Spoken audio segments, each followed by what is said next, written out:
بسم اللہ الرحمن الرحیم۔ شروع اللہ کے نام سے جو بہت مہربان نہایت رحم والا ہے۔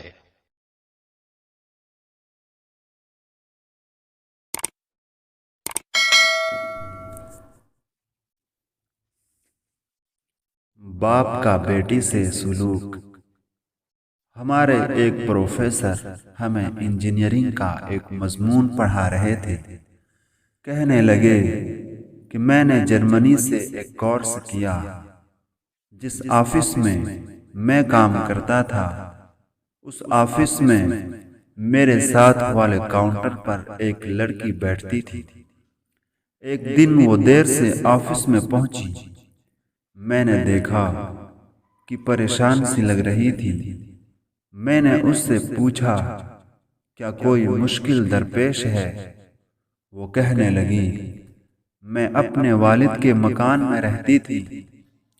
میرے والد مجھ سے بہت زیادہ کرایہ وصول کرتے تھے۔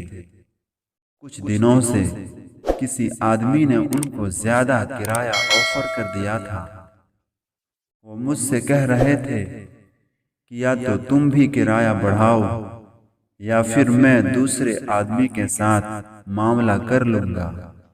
میں نے کہا کہ میری سالانہ ترقی آنے والی ہے، اس کے بعد میں زیادہ دینا شروع کر دوں گی۔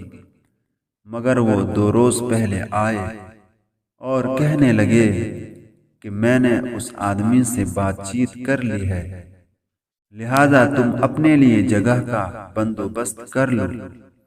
مجھے نئے مکان کا بندوبست کر کے اپنا سامان شفٹ کرنا پڑا، جس کی وجہ سے آج تھکی ہوئی اور پریشان حالت میں دفتر پہنچی ہوں۔ یہ ہے ان کا منفی پہلو۔